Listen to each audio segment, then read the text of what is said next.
सहनावतु सहनौ भुनक्तु सह वीर्यं कर्वावहै तेजस्विनावधीतमस्तु मा विद्विषावहै।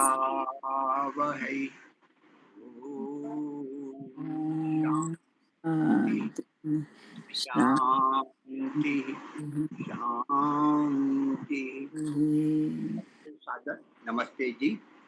वैदिक प्रज्ञा व्याख्यान माला ऑनलाइन ग्रुप जो प्रतिदिन चलता है, केवल रविवार को अवकाश रहता है 4 से 5 दोपहर। क्लिप भी हमारी एक ही होती है, इसी क्लिप पर आप कभी भी जुड़ सकते हो। आपका स्वागत है। तो प्रथम भजन गाने के लिए कोई तैयार हो? माताओं में भावना जी है, टीना जी है।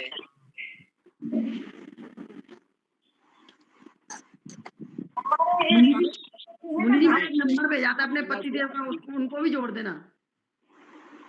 मैंने एक नंबर भेजा था पतिदेव का, उनका भी, उनको भी जोड़ देना इसमें।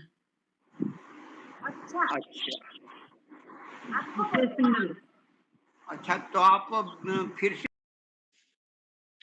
जिंदगी का सफर करने वाले अपने मन का दिया तो जला ले। जिंदगी का सफर करने वाले अपने मन का दिया तो जला ले।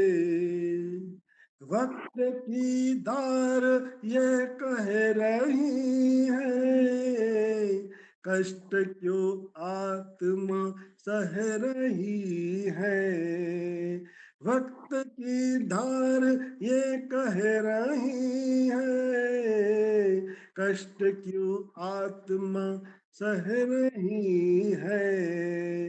देख ऐसी जगह तू खड़ा है, देख ऐसी जगह तू खड़ा है। ज्ञान गंगा जहाँ बह रही है। जिंदगी का सफर करने वाले अपने मन का दिया तो जला ले। बढ़ के गंगा में डुबकी लगा ले, बढ़ के गंगा में डुबकी लगा ले। रात लंबी है गहरा अंधेरा, रात लंबी है गहरा अंधेरा। कौन जाने कहाँ से बसेरा, कौन जाने कहाँ हो बसेरा। तू ही अनजान मंजिल कराई। जिंदगी का सफर करने वाले अपने मन का दिया तो जला ले। चलते रहना ही काम है तेरा, रोशनी से डगर जगमगा ले। चलते रहना ही काम है तेरा, रोशनी से नगर जगमगाते। सूची तूनी सुनी ये मंजिरा है, सुनी सुनी ये मंजिल की राहें। चूमना तेरे कदमों को चाहे, जिंदगी का सफर करने वाले अपने मन का दिया तो जला ले। गहन वन में कहीं खो न जाना, गहन वन में कहीं खो न जाना। भटक जाए न तेरी निगाहें, भटक जाए न तेरी निगाहें। हर कदम सोच कर तू उठा ले, हर कदम सोच कर तू उठा ले, अपने मन का दिया तो जला ले, बस तुझे अकेले ही चलना, बहुत मुश्किल है गिरना फिसलना, बस तुझे अकेले ही चलना, बहुत मुमकिन है गिरना फिसलना, गिर के गिरना नहीं बात कुछ भी, गिर के गिरना नहीं बात कुछ भी, है बड़ी बात गिर के संभलना, ये पथिक बात दिल में बसाने, ये पथिक बात दिल में बसाने, जिंदगी का सफर करने वाले, अपने मन का दिया तो जला ले, जिंदगी का सफर करने वाले, अपने मन का दिया तो जला ले। धन्यवाद। आज हमारी बहन कावेन जी का प्रवचन सुन के बहुत आनंद आएगा। बहुत सुंदर। एक भजन में ले लेता हूँ और भी जुड़ जाए। जगत में चिंता मीठी उन्हीं की, जगत में चिंता मीठी उन्हीं की, जो तेरे चरणों में आ गए हैं, जो तेरे चरणों में आ गए हैं, वही हमेशा हरे भरे है, वही हमेशा हरे भरे है, जो तेरे चरणों में आ गए हैं, जो तेरे चरणों में आ गए हैं। न पाया तुझको किसी ने बल से, न पाया तुझको किसी ने छल से, न पाया तुझको किसी ने बल से,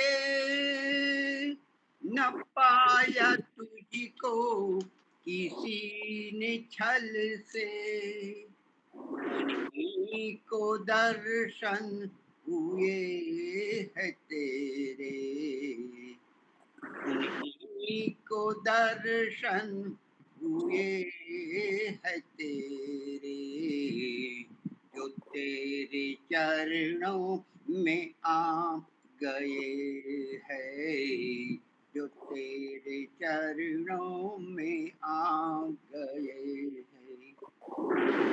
न पाया तुझको अमीर बनकर,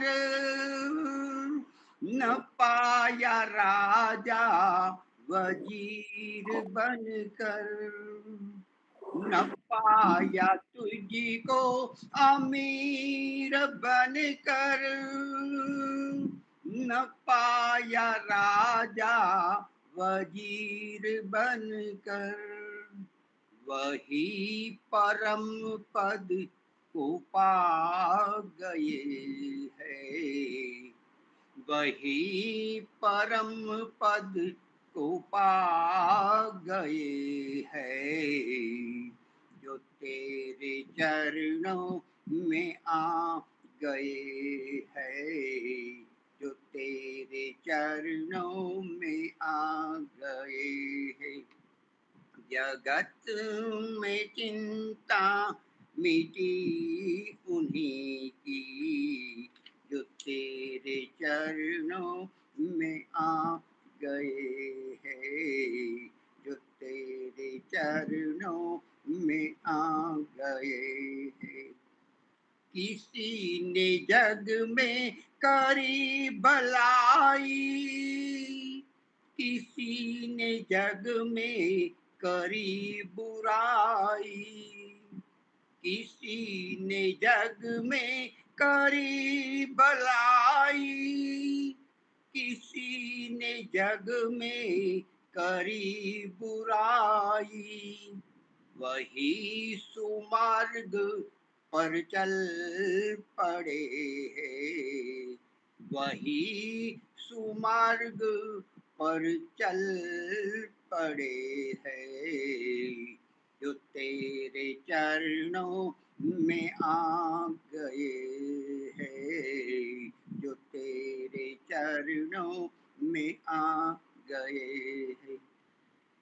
न मंदिरों में है तुझको पाया, न गिरजा मस्जिद में देख पाया, न मंदिरों में है तुझको पाया, न गिरजा मस्जिद में देख पाया, सर्वत्र देखा उन्होंने तुझको, सर्वत्र देखा उन्होंने तुझको, जो तेरे चरणों में आ गए हैं, जो तेरे चरणों में आ गए हैं। जगत में चिंता मिटी उन्हीं की, जो तेरे चरणों में आ गए हैं, जो तेरे चरणों में आ गए हैं।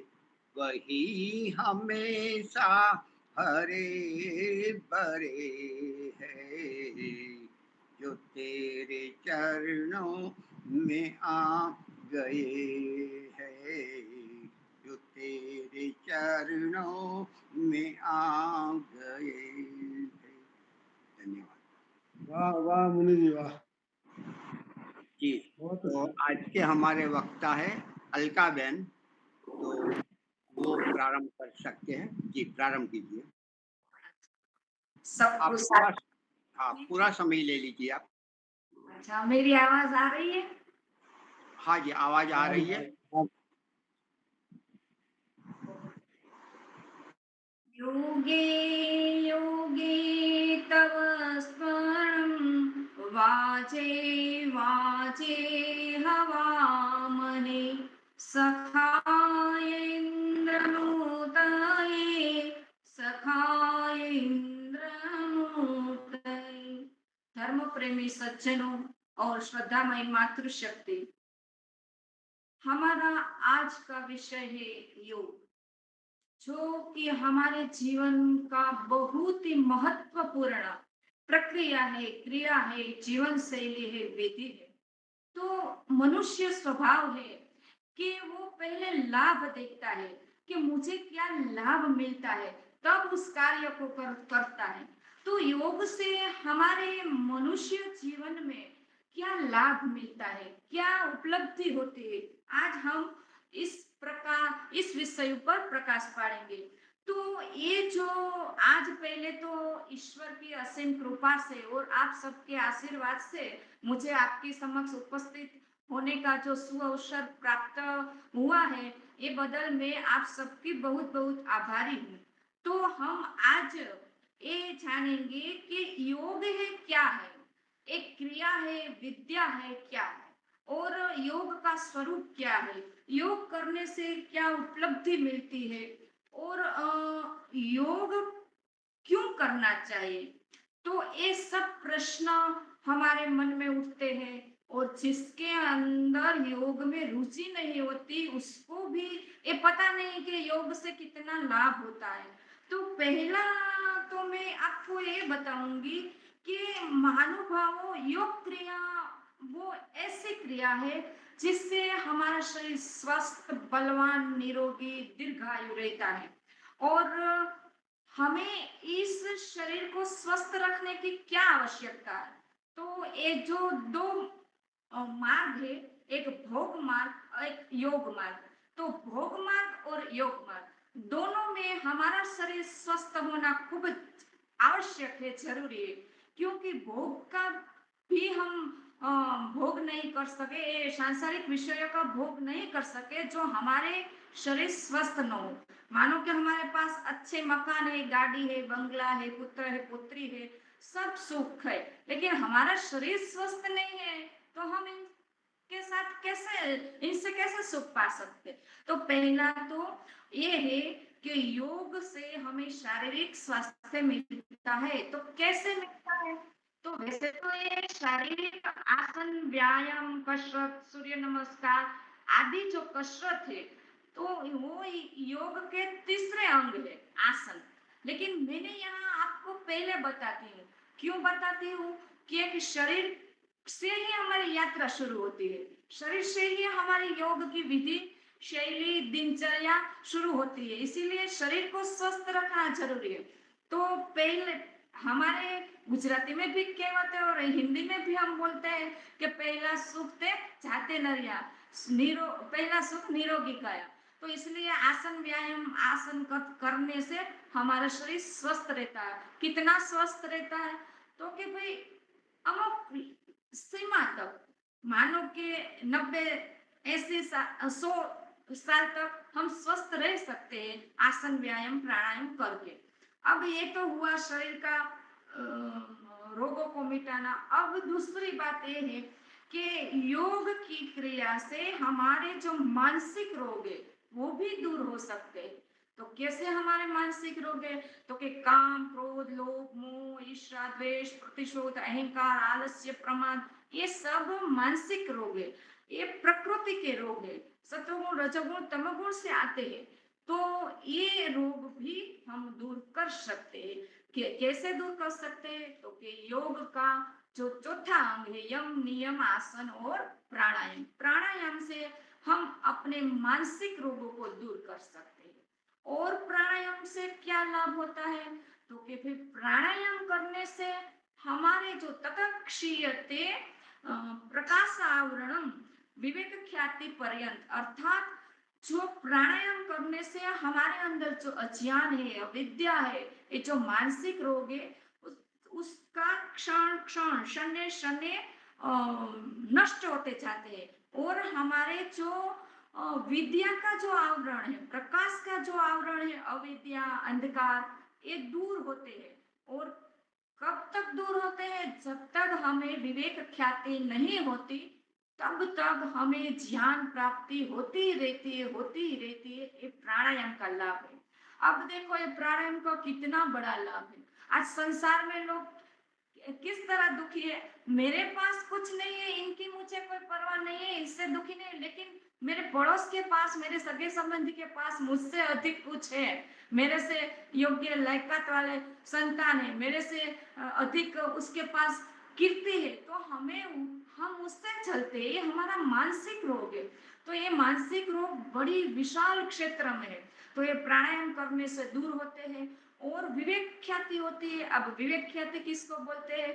तो कि भाई विवेक की प्राप्ति होती है। तो विवेक माने तो समझण होती है, लेकिन आध्यात्मिक क्षेत्र में विवेक को कैसे हम जानेंगे? तो कि भाई आध्यात्मिक क्षेत्र में तो विवेक उससे कहते हैं कि जिसे हमें पता चले कि जड़ क्या है, चेतन क्या है, आत्मा क्या है, परमात्मा क्या है, और ये स्वस्वामी संबंध क्या है, इसका विवेक होता है। किससे होता है? प्राणायाम करने से धीरे धीरे, शन्य शन्य हमारे अंदर विवेक आता है। तो ये दूसरा लाभ हुआ, दूसरी उपलब्धि हुई। एक शारीरिक रोग दूर हुए, एक मानसिक दुख दूर हुए। अब होता है कि योग की उपलब्धि और भी कितनी है?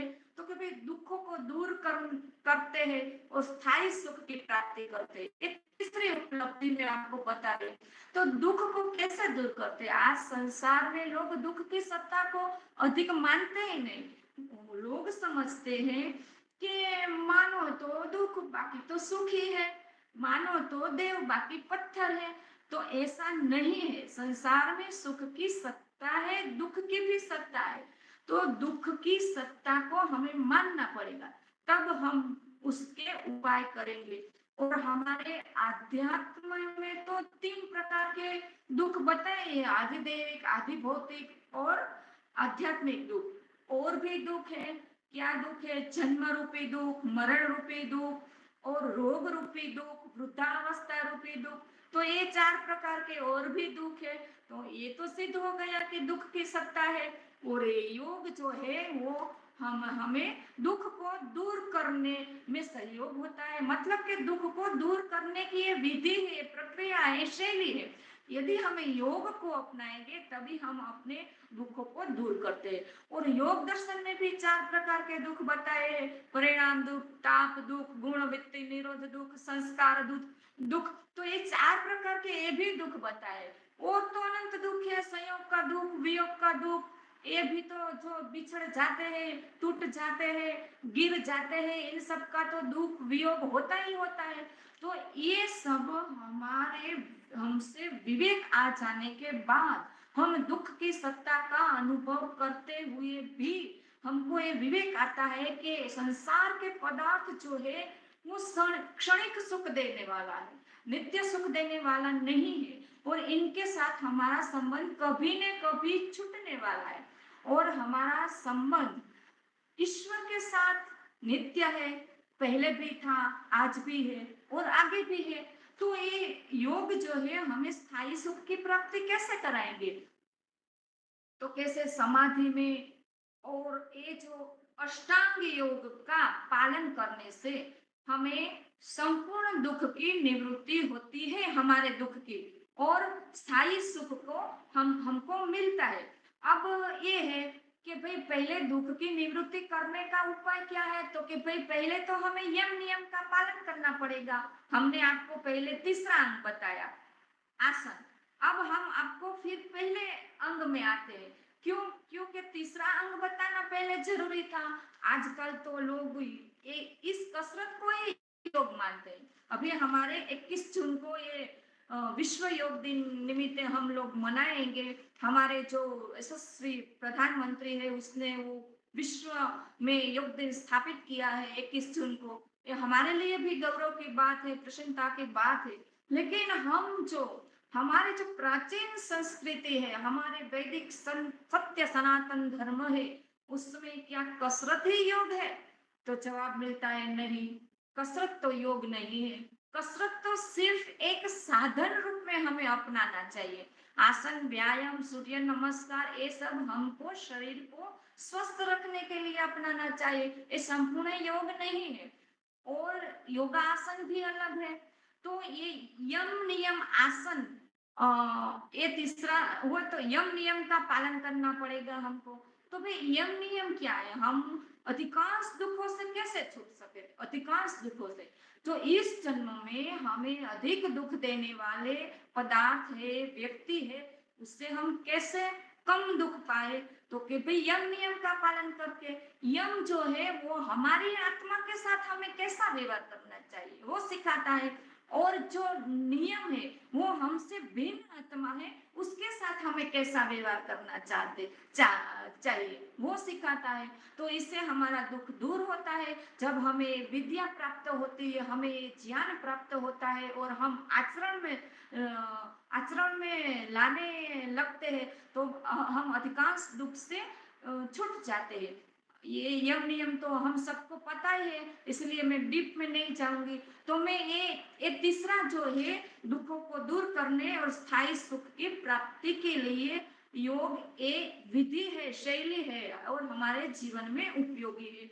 और आता है योग जो है वो ईश्वर भक्ति की सही सही रीत है, विधि है, शैली है। अब आपको एक प्रश्न होगा, हमको भी होता है कि ईश्वर की भक्ति करने का तो अनंत मार्ग है, अनंत क्रिया है, अनंत कर्मकांड है। तो फिर योग तो सब लोग तो अपना नहीं सकते, तो फिर ये कैसे हुए? तो सुनिए कि जो योग की जो विधि है, योग की जो शैली है, योग की जो सिस्टम है ईश्वर की भक्ति करने की, वो सबसे सरल है। उसमें किसी भी पदार्थ, बाह्य पदार्थ की आवश्यकता नहीं है। इसलिए वो एकदम सरल हो जाती है। मानो कि दीपक, माचिस, ये धूप, दीप, अगरबत्ती, ये भोग, किसी की जरूरत नहीं, आकार वाले की कोई चीज पदार्थ की आवश्यकता नहीं है। और स्थान विशेष भी आप ऐसा नहीं है कि यही स्थान पर बैठ ही कर सकते हैं। आप कहीं भी हो, बस में हो, ट्रेन में हो, प्लेन में हो, घर में हो, दिन में हो, रात में हो, कभी भी आप ईश्वर के साथ जुड़ सकते हैं, ईश्वर के साथ संबंध बना सकते हैं और समाधि लगा सकते हैं। तो ये रही ईश्वर की भक्ति की ऐसे ही योग। योग माने तो आगे बताया ही, और हम सब जानते हैं योग माने समाधि, योग माने जुड़ना। तो योग किसके साथ जुड़ना? तो के एक तो आत्मा का शरीर के साथ जुड़ना और आत्मा का परमात्मा के साथ जुड़ना। हम प्रश्न होता है कि आत्मा तो शरीर के साथ जुड़े ही है, तो फिर इसमें क्या नई बात है? लेकिन आत्मा शरीर के साथ जुड़े हुए भी शरीर का पुरुषार्थ न करने से शरीर रोगग्रस्त होता है। और शरीर रोगग्रस्त होता है तो आत्मा अपना लक्ष्य ध्येय, जो दुखों से छूटना है, वो नहीं प्राप्त कर सकते। इसीलिए शरीर के साथ भी आत्मा का पुरुषार्थ होना चाहिए। तो ये जुड़ना हो गया, और आत्मा का परमात्मा के साथ जुड़ना हो गया। तो योग का एक सिंपल अर्थ है जुड़ना, और दूसरा योग का अर्थ है समाधि। तो सही अर्थ तो समाधि ही है। योग माने समाधि, योग शास्त्र माने समाधि शास्त्र। तो अब आगे आया है कि योग से और भी हमको उपलब्धि होती है। क्या उपलब्धि होती है? तो कि अपने आप का साक्षात्कार होता है। अब अपने आप का साक्षात्कार होता है वो कैसे? तो हम योग दर्शन के सूत्र पढ़े, पहले तो योग का स्वरूप जानेंगे कि योग चित्त वृत्ति निरोध, ये योग का स्वरूप है कि चित्त की वृत्तियों को रोकना। अब किस टाइम रोकना, कैसे रोकना? तो कि भाई हम जब ईश्वर के साथ संबंध जोड़ते हैं तब रोकना। सांसारिक विषयों को नहीं उठाना, सांसारिक विचारों को नहीं उठाना, सांसारिक सुख को नहीं उठाना। जब ईश्वर के साथ संबंध जोड़ते हैं उसको बोलते हैं योगस चित्त वृत्ति निरोध। चित्त यानी मन, और वृत्ति यानी विचार, यानी मन में उठने वाले विचार, मन में उठने वाली इच्छाएं, सुख का भोग करने की, संसार का सुख लेने की जो जो विचार होता है, जो आत्मा उठाता है विचार मन के द्वारा। मन एक यंत्र है, मन अपने आप विचार नहीं करता, आत्मा करता है। तो आत्मा जब मन के द्वारा विचार करता है, मन में जो विचार को देखता है कि मन के द्वारा मैं ये विचार करता हूँ, अभी मुझे इसकी आवश्यकता नहीं है, मुझे ईश्वर के साथ संबंध जोड़ना है, तो उसको योग चित्त वृत्ति निरोध कहते हैं कि मन में उठने वाले विचारों को रोक देना। और ये विचार भी योग दर्शन में 4 प्रकार के बताए हैं, लेकिन हम इसमें नहीं जाएंगे और आगे जाएंगे कि ये इसका फल क्या है। योग चित्त वृत्ति निरोध, वृत्ति को निरोध करने का फल क्या है? तो ये बताया कि आत्म साक्षात्कार, तदा दृष्टि स्वरूप अवस्थानम, कि जब जीवात्मा योग चित्त वृत्ति निरोध करता है, मन के विचारों को रोकता है, तब उसको अपने स्वरूप का ज्ञान होता है। कि क्या ज्ञान होता है? ऐसा होता है कि अभी मैं छोटा हूँ, नाटा हूँ, काला हूँ, बड़ा हूँ, कुरूप हूँ, सुंदर हूँ, धनवान हूँ, गरीब हूँ, या तो विद्वान हूँ, मूर्ख हूँ, या तो योगी हूँ, सन्यासी हूँ, क्या ये मेरा स्वरूप है? तो जवाब मिलता है नहीं। यहाँ से यात्रा शुरू होती है आत्मा की, आत्मा का स्वरूप जानने की। जब हम ध्यान करेंगे, योग चित्त वृत्ति निरोध करेंगे, तब इसका फल जो तदा दृष्टि स्वरूप अवस्थानम, तो स्टार्ट हो जाते कि मैं ये नहीं हूँ, मैं स्किन नहीं हूँ, मैं आंख नहीं हूँ, मैं बाल नहीं हूँ, मैं हार्ड नहीं हूँ, मैं मांस नहीं, तो मैं क्या हूँ? आगे आगे आगे चलता है। मैं नस नाड़ी नहीं हूँ, मैं वात पित्त कफ नहीं हूँ, तो मैं क्या हूँ? मैं मल मूत्र नहीं हूँ, मैं वीर्य नहीं हूँ, तो मैं क्या हूँ? मैं अन्नमय कोष, प्राणमय कोष, मनोमय कोष, विज्ञानमय कोष नहीं हूँ, आनंदमय कोष भी मैं नहीं हूँ। तो मेरा क्या स्वरूप है? और इसमें तो फल बता है तदा दृष्टि स्वरूप अवस्थान। तो मेरा क्या स्वरूप है? तो मेरे स्वरूप का मेरा साक्षात्कार करने के लिए जो विधि है ये योग विधि है। और भी आगे है तो फिर शास्त्र का जो शास्त्र पढ़ा है समाधि में योग में सहयोग लेते हैं। तो उसमें दर्शनों में बताया है आत्मा का स्वरूप के इच्छा प्रयत्न सुख दुख ज्ञानानि आत्मनलिंगो। तो हमको ये ज्ञान होता है क्या ये मेरा स्वरूप है? तो थोड़ा थोड़ा हमारे ये यस होता है, हाँ हाँ मैं ऐसा हूँ, इच्छा करने वाला मैं हूँ और ज्ञान प्राप्ति करने वाला मैं हूँ, पुरुषार्थ करने वाला मैं हूँ। तो ये हमको थियरिकल पता चलता है कि इच्छा द्वेष प्रयत्न सुख दुख ज्ञाना नहीं आत्मनलिंगो। तो फिर भी उससे भी आगे कि तदा दृष्टि स्वरूप अवस्थान, क्या ये मेरा स्वरूप है? तो फिर भी और आगे प्रकाशित होता है जब हम योग चित्त वृत्ति निरोध करते हैं तब पता चलता है ओ मैं तो अजर हूँ। अरे कभी बुढ़ा होने वाला नहीं हूँ, ऐसा अजर हूँ। अरे मैं तो अमर हूँ, कभी न मरने वाला आत्मा हूँ। मैं नित्य हूँ, सदा से हूँ और सदा रहने वाला है। अब हमको आनंद मिलने लगता है वो ध्यान में समाधि में। ओह मैं ऐसा हूँ, नित्य हूँ, मैं पवित्र हूँ, मैं ज्ञानवान हूँ, मैं शुद्ध हूँ, बुद्ध हूँ, पवित्र हूँ, अजर हूँ, अमर हूँ। तो ये अपने स्वरूप का साक्षात्कार होता है तदा दृष्टे स्वरूपे अवस्थानम। ये यात्रा हमारे स्किन से शुरू होती है और वहां जाकर हमें प्रकाशित होता है कि हमारा स्वरूप क्या है। फिर हमको ये पता है कि अच्छा मैं आत्मा ऐसी हूँ, तो इस संसार में दिखने वाली सब आत्मा ही ऐसे है। तो सब ऐसे है, आत्मा में कोई भिन्नता नहीं है, सब आत्मा समान है। तब हमें सब भूतों में आत्मा दिखने लगती है। कहीं भी देखो वहां आत्मा दिखती है हमको। कहाँ आत्मा दिखती है? जहाँ ज्ञान है, जहाँ बल है, जहाँ सुख दुख का अनुभव होता है, तो वहां हमें आत्मा दिखती है और आत्मवत हम व्यवहार करने लगते हैं। और तब हमको पता चलता है तदा दृष्टे स्वरूपे अवस्थानम। अच्छा योग योग चित्त वृत्ति निरोध का इतना बड़ा फल यदि कोई समझ ले कि अपने आप का साक्षात्कार करने का ये फल है, तब तो उसको रुचि होने लगेगी, उसको प्रेम होने लगेगा और वो बैठने लगेगा और ये समाधि लगाने चल पड़ेगा। तो ये जो योग है महानुभावों, ये योग सिर्फ आत्म साक्षात्कार नहीं कराता, आगे भी उपलब्धि कराता। क्या उपलब्धि कराता है? ईश्वर साक्षात्कार कराता है।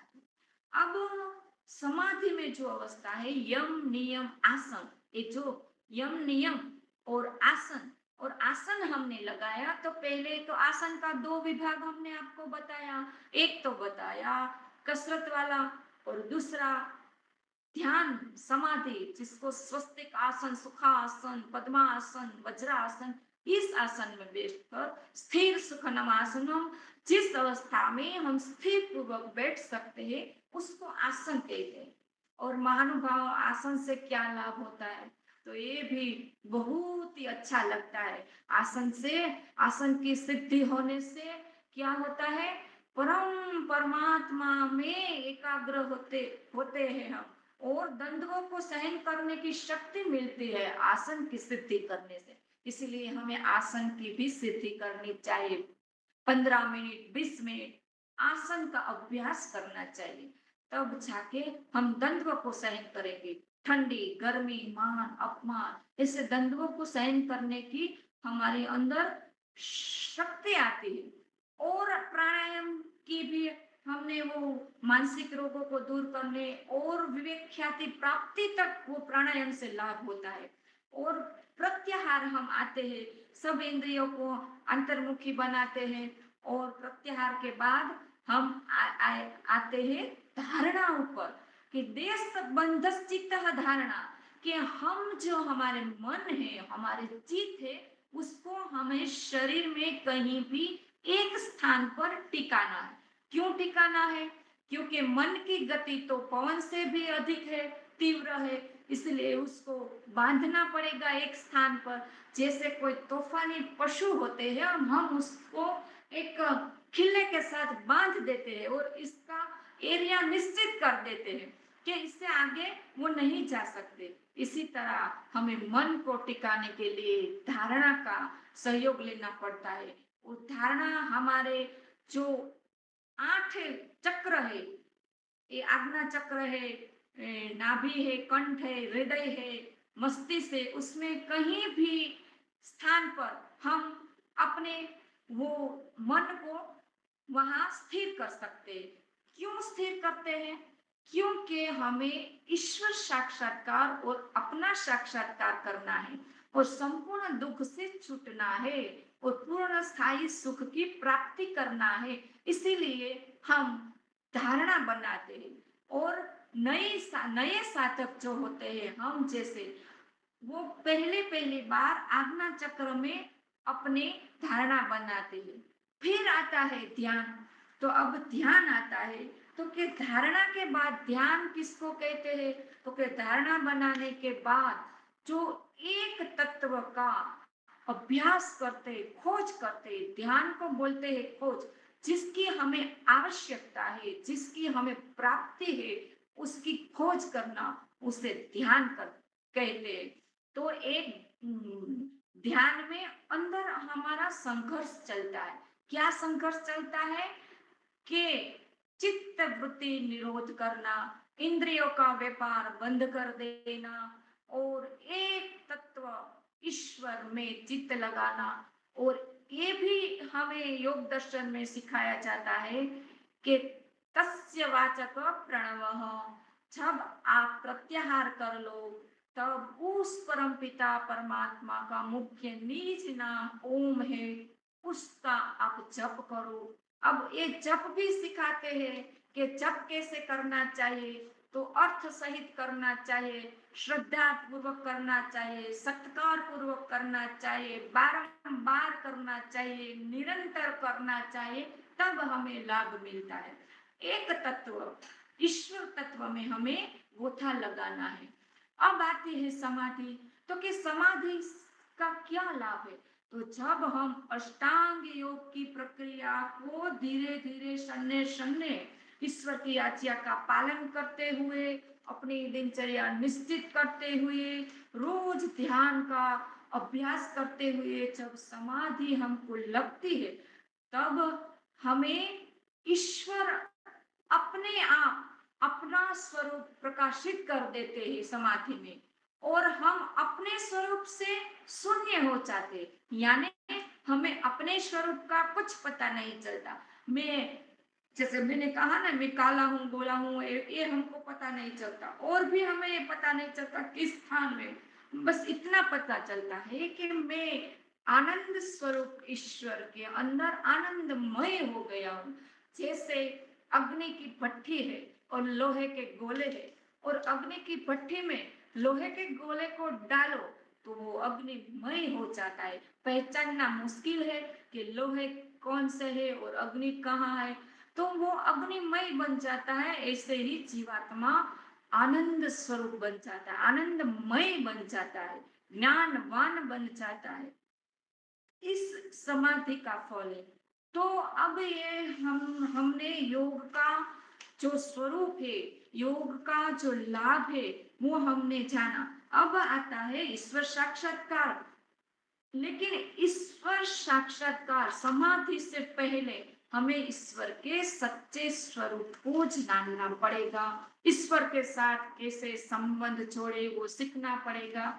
ये जो योग विद्या है हमने भी सीखी है हमारे पूज्य स्वामी सतपति जी महाराज से, और हमारे गुरु पूज्य स्वामी विवेकानंद जी महाराज से हमने ये योग विद्या प्राप्त करने का प्रयास किया है। और आज हम भी उस राह पर चल रहे हैं और सुबह समय थोड़े थोड़े इसकी आज्ञा के अनुसार समय लगा रहे हैं, तो हमको एक पता चलता है कि ओ ईश्वर का स्वरूप अकाम धीरो अमृतम स्वयंभू रसेन तृप्तो न कुतश्च नो न त्वमेव विद्वान् न बिभाय मृत्यु आत्मानं धीरम अजरम युवानो।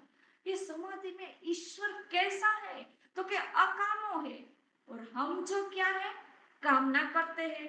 ईश्वर जो कार्य करते हैं उसके पीछे उसके सुख की कामना नहीं है।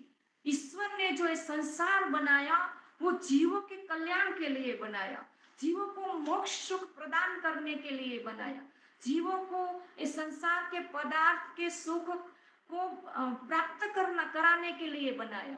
तो हमारे अंदर भी ऐसे ये ईश्वर के गुण अकामो जैसे गुण हमारे अंदर भी प्रवेश होने लगते हैं धीरे धीरे शन्य शन्य, कि हम भी कोई सांसारिक सुख की कामना के बिना ये योग विद्या का प्रचार प्रसार करे और ईश्वर का ध्यान करे, ईश्वर की उपासना करे।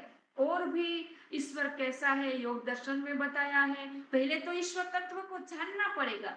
हमें किसी से मिलना है, किसी से साथ संबंध जोड़ना है तो हमें उसको जानना पड़ेगा भाई इसके साथ मित्रता करनी है या नहीं करनी है। तो मित्रता करने से हमारी उद्वगति होती है कि क्या होती है ये पता चलना पड़ेगा, तब उसके साथ संसार में हम संबंध स्थापित करते हैं। तो ईश्वर के साथ जब हम संबंध जोड़ते हैं तो ईश्वर कैसा है वो हमको पता होना चाहिए। आज संसार में अनेक प्रकार के ईश्वर आपको मिलते हैं, मैं इसका खंडन नहीं करती, लेकिन वेदों में ऐसा ईश्वर के कहीं भी ऐसा वर्णन नहीं है, योग दर्शन में भी नहीं है। योग दर्शन में कहा है ईश्वर संस्कार रहित है, नस नाड़ी से रहित है, जन्म और मृत्यु से रहित है, ऐसा ईश्वर बताया है, दुख से रहित है। और आप ले लो गायत्री मंत्र जो महामंत्र बोले जाते हैं और जो प्रसिद्ध मंत्र है सबको आता है, लेकिन लोग क्या करते हैं ओम भर्गुसुः तत्सवितुर्वरेण्यं भर्गो देवस्य धीमहि धियो यो न प्रचोदयात् ऐसे बोल देते हैं।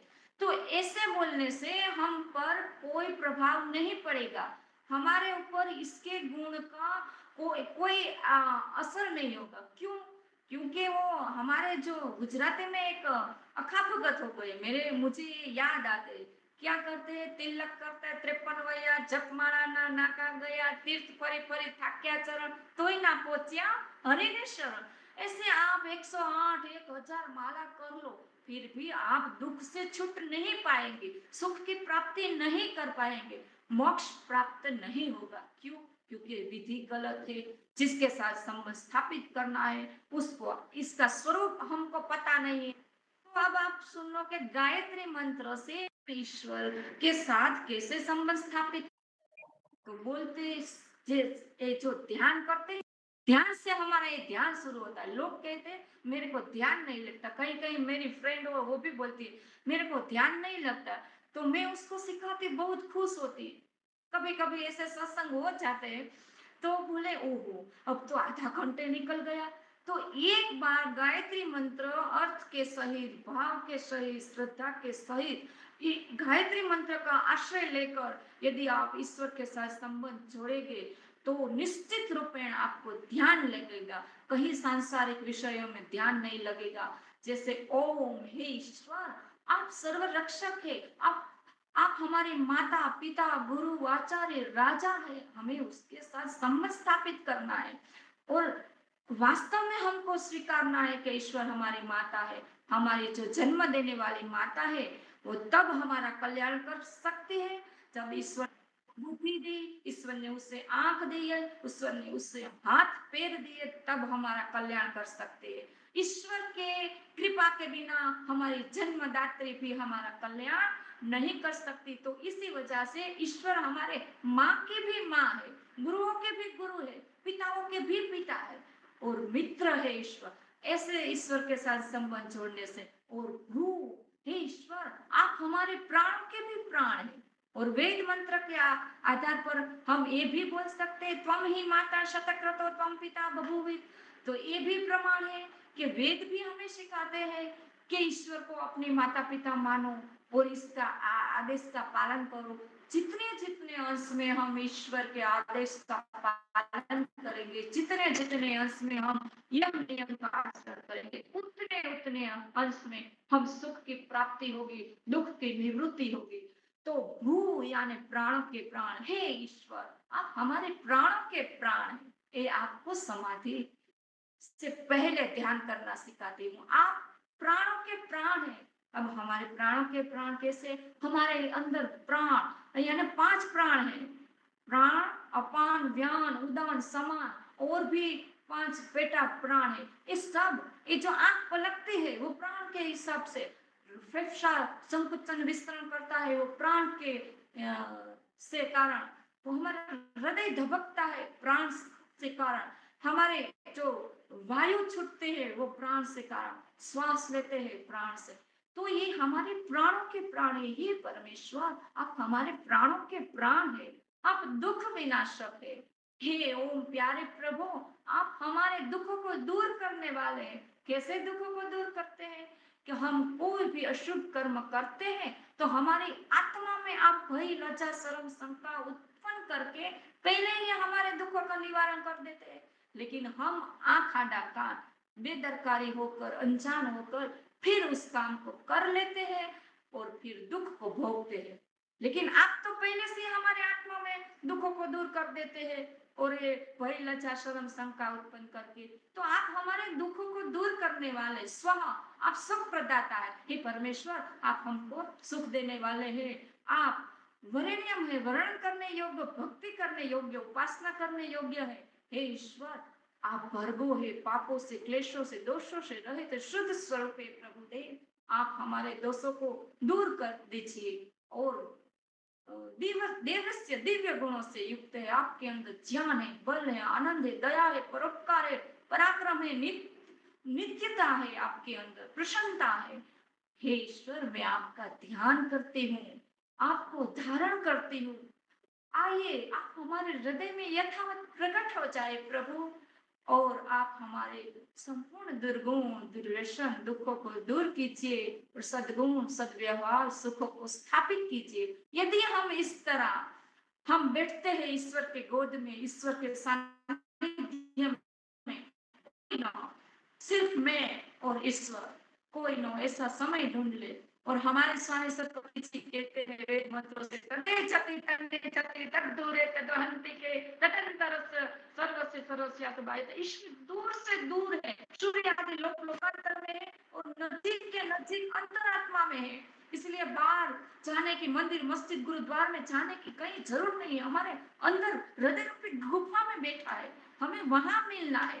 वो सूक्ष्म, अति सूक्ष्म है, संचालन सृष्टि का करते हैं। तो हमारे और अंदर से अंदर आत्मा से है, बाहर से बाहर दूर है। तो ये वेद मंत्र का प्रमाण है कि ईश्वर सर्वत्र है। अब जहां इंद्रियों का व्यापार बंद करके बैठ जाएंगे ध्यान करने, आपको अनुभव करने लगेगा। और ईश्वर अनुभव करने की वस्तु है, आंख से देखने की वस्तु नहीं है, कान से सुनने की वस्तु नहीं है, से स्पर्श करने की वस्तु नहीं है, बुद्धि से निर्णय लेने की वस्तु नहीं। अरे वो तो आत्मा से अनुभव करने की वस्तु है। ये योग सिखाता है हमें कि ईश्वर का अनुभव कैसे करना चाहिए। और जब तक हम समाधि नहीं लगाएंगे तब तक हम जन्म और मृत्यु के बंधन से नहीं छूट पाएंगे। समाधि लगाना एक शर्त है, नियम है कि समाधि लगाना ही पड़ेगी, तब हम जन्म और मृत्यु के बंधन से छूट पाएंगे। तो महानुभाव मेरा तो बहुत ही आधा हो गया, आधा तो अभी बाकी है और समय समाप्त होने लगा है। तो इसलिए मैं अपने वाणी को यहाँ विराम करती हूँ। और जो मुझसे कोई भाषा में गलती हो गई, क्योंकि मेरे को गुजराती बोलने किया है तो कुछ भूल त्रुटि हो गई तो मेरी मानकर उसको जैसे गेहूं से कंकल निकाले ऐसे निकाल देना। और जो अच्छा लगा वो हमारे स्वामी सतपति जी का, हमारे पूज्य अति प्रिय हमारे गुरु स्वामी विवेकानंद जी का मंत्र उसे बहुत बहुत ही सुंदर। बहुत- और भी कुछ बोलना चाहते हो बहुत तो बढ़िया बोल है। सकते हो, 5-7 मिनट है 5-7 और मिनट। कुछ। हाँ अभी है, और है 10 मिनट। अच्छा तो 5 बजे तक है। तो ये हमने इस सच्ची योग विद्या जानी। आज संसार में आप देखेंगे जो यदि सच्ची विद्या जानेंगे ना तो कहीं फंसेंगे नहीं। आज संसार में योग के नाम पर लोग कितनी भ्रांतियां फैलाते हैं। कोई कहते हैं कसरत को योग कहते हैं, कोई सिर्फ प्राणायाम को योग कहते हैं, और कोई तो ऐसे ऐसे योग सिखाते हैं, चाहे हंसना आए तो हंस लो, रोना आए तो रो, नाचना मन हो तो नाच लो, उसे योग कहते हैं। महानुभाव, इसे योग नहीं कहते हैं। हमारा शास्त्र प्रमाण है, हमारा ये योग दर्शन है वो समाधि शास्त्र है, ईश्वर की भक्ति करने का शास्त्र है। यदि आपको ईश्वर की भक्ति सही करनी है तो आपको योग दर्शन पढ़ना पड़ेगा। क्यों?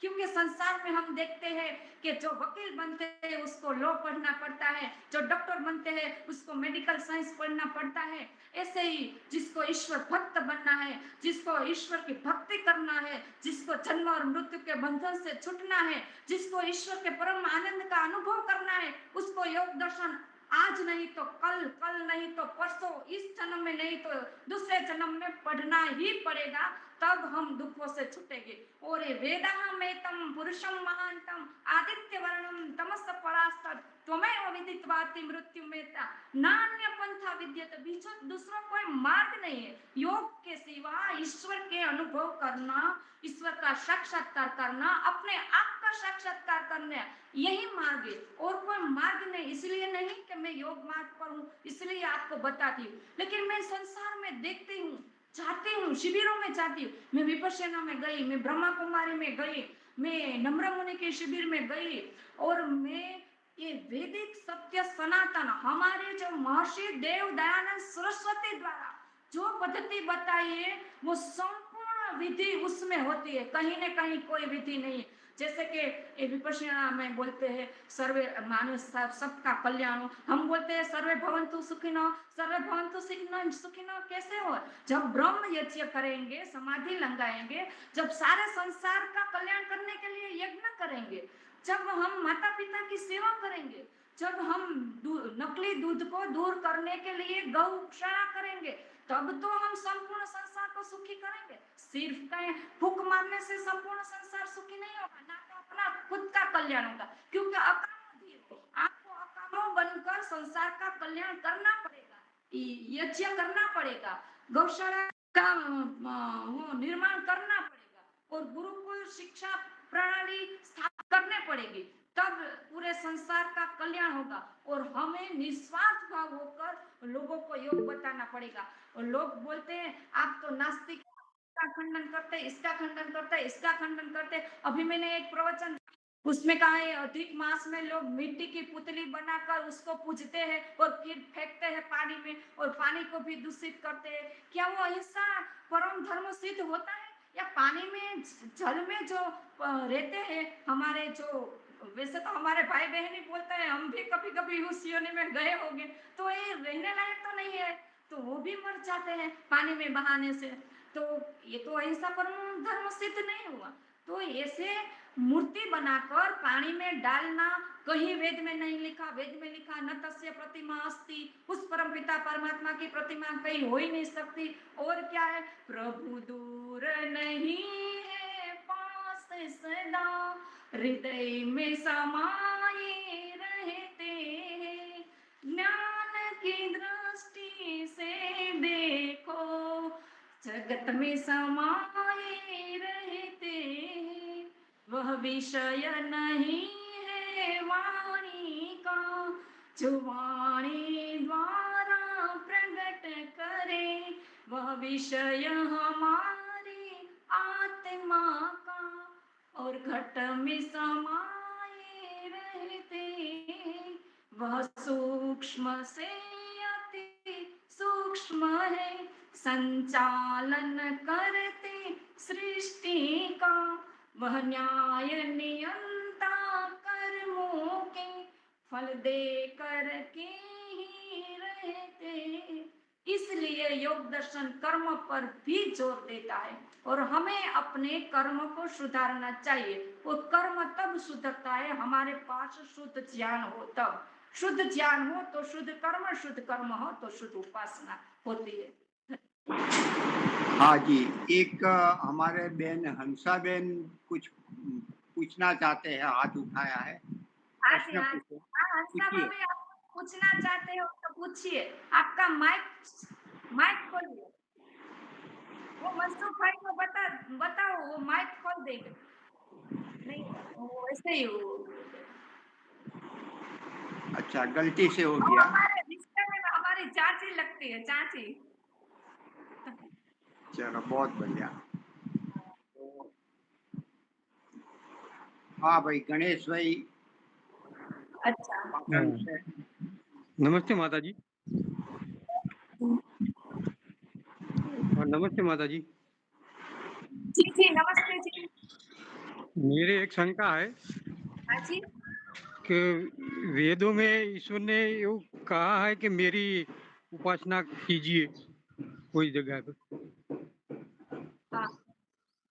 कोई मंत्र ऐसा है ईश्वर ने कहा है कि मेरी भक्ति मेरी उपासना कीजिए। ओम का तो स्मरण, ओम क्लीब स्मरण है। कर्मशील जीव तुम ओम का स्मरण करो, किए हुए कर्म को याद करो, ये ईश्वर ने आदेश दिया हमको। जी जी धन्यवाद। वाह वाह बलरादेव वाह।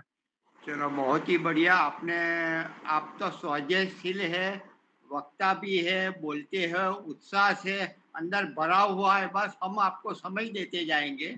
आप आते रहिए। गुरुवार को आप जब भी अनुकूलता हो तो गुरुवार को हमें अगले दिन बता दीजिए, मैं इस प्रकार से करूंगा। आप अच्छा कौन गुरुवार सा, को चालू रखिए। गुरुवार, आपने कौन सा दिन बताया, गुरुवार? हाँ, हर गुरुवार, हाँ। गुरुवार आ अच्छा, जाइए बस। Okay okay okay. तो इसमें कम से कम महीने में 2 तो मैं दे सकता हूँ। हमारे आचार्य खगेश जी है, तो हाँ उनको जी। अभी ऑपरेशन करवाया है, तो अभी उनका था, लेकिन वो अभी उनको रेस्ट देना है। तो आप अभी चालू रखिए, गुरुवार को आइए, अगले